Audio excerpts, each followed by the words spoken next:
everyone, this is Prasha.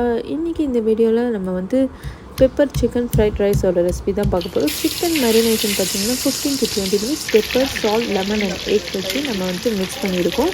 இந்த சிக்கனை fry பண்ணி எடுத்துகிட்ட பிறகு நீங்கள் வந்து கார்லிக் 10 cloves வந்து போட்டு நல்ல ஒரு ப்ரௌனிஷ் நிறம் வர வரைக்கும் நீங்கள் வந்து குக் பண்ணிக்கணும். அண்ட் அந்த கார்லிக்கோட அரோமா இது வர ஸ்டேஜில் நீங்கள் இந்த carrot and long beans add பண்ணி குக் பண்ணிக்கணும். நல்லா அந்த வெஜ் வந்து கொஞ்சம் குக் ஆனதும் நீங்கள் வந்து இந்த கேப்சிகம் ஒரு கலருக்கு நீங்கள் ஆட் பண்ணிக்கலாம். பிகாஸ் கிட்ஸ்க்கு வந்து இந்த கலர்ஸ்னால் ரொம்ப பிடிக்கும். ஸோ இந்த ஸ்டேஜில் வந்து நீங்கள் இந்த கேப்சிகம் ஆட் பண்ணிங்கன்னா கிட்ஸுக்குமே ரொம்ப பிடிக்கும்.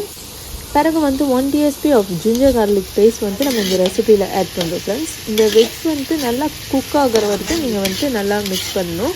அதுக்கு அடுத்து நம்ம வந்து 3 nose ஆஃப் எக் வந்து இந்த ரெசிபியில் ஆட் பண்ணுறோம். Pepper and salt. இந்த பெப்பர் பார்த்தீங்கன்னா உங்களோட காரத்துக்கு தகுந்தபடி நீங்கள் ஆட் பண்ணிக்கோங்க. பிகாஸ் பெப்பர் வந்து ஜாஸ்தி போட்டாலும் கிட்ஸுக்கு வந்து அந்த உரப்பாக இருக்குது அப்படின்னு சொல்லுவாங்க. ஸோ பெப்பர் மட்டும் நீங்கள் உங்களோட டேஸ்ட்டுக்கு எப்படின்னு சொல்லி பார்த்து போட்டுக்கோங்க.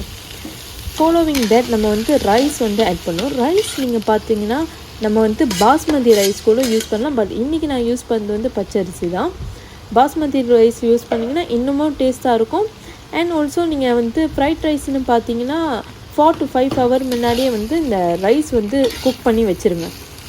அப்போ தான் அந்த ரைஸ் வந்து குலையாமல் இருக்கும். Pepper, salt and chicken add பண்ணிக்கோங்க ஃபைனல் ப்ராசஸில்.